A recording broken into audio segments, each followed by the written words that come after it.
በእንግሊዝ ማንቸስተር በአይሁዶች ምኩራብ ወይም በሲናጋግ በብላዋ በተደረገ ጥቃት 2 አይሁዳውያን መሞታቸውና አንድ ክሪቲካል በሆነ ኮንዲሽን ላይ እንደሚገኝ ዓለም አቀፍ ሚዲያዎች እየዘገቡ ይገኛሉ።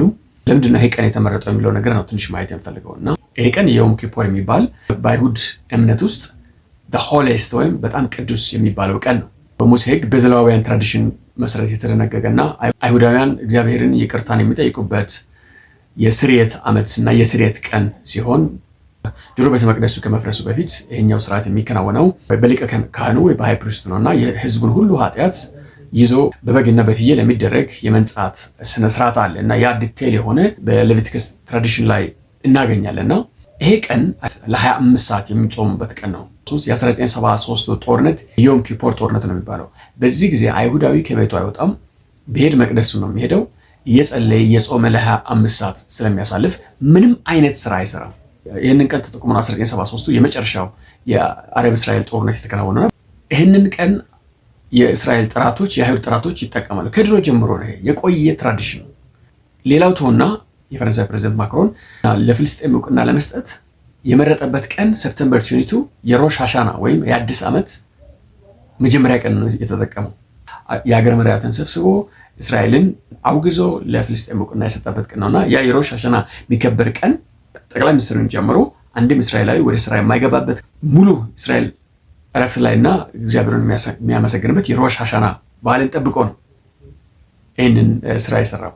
ደሴም ወይ ደግሞ ዩናይትድ ኔሽንስ ጀነራል አሰምብሊ ላይ የዲቤት ጊዜ ነበርና ያ ዲቤት ቀንም የተመረጠው በዛው የሮሽ ሃሻና ቅዱስ ቀን ተብሎ እረፍት የሚወጣበት ቀን በሳባዝ ቀን ላይ ነው የተመረጠው። እና ኤቭሪ ይር የሆነ ደም ማፍሰስ አለባቸው እነዚህ አክራሪዎች። ምንም ተደርጎ ዮም ኪፖር ላይ የሆነ ነገር ይሰራል። ማንቸስተር ላይ የሆነው ያ ነው። ግሎባል ሰሚት ፍሎቲላ የተባለው ለምንድን ነው ዮም ኪፖር ላይ ደረሰው? ያደራጁት የሐማስና የሂዝቦላ ባለሀብቶች ነገርየው መሆን ያለበት የተቀደሰው የእስራኤል ቀን ላይ ዮም ኪፖር ላይ እስራኤል መድረስ አለባቸው። በተመጠነ አካሄድ የእስራኤል ውሃ ላይ ደረሰውና ጋዛ እንገባለን ብሎ የታሰበው በዮም ኪፖር ነው።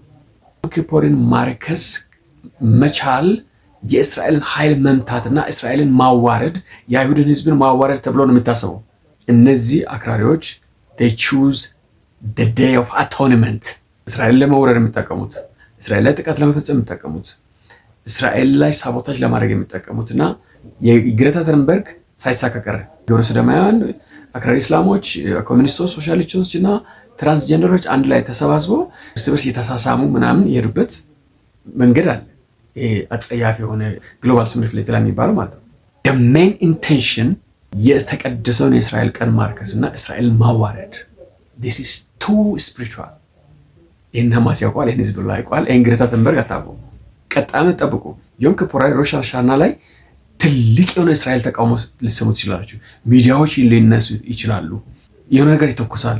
ካን ዩ ቢሊቭ ከዛሬ ነገ yes or no ይላል ተብሎ የትራምፕ ፕላን የተጠበቀ ነበር አይደል? ሐማስ 3 ሮኬቶችን ተኩሷል ወደ እስራኤል በዮም ኪፖር ቀን።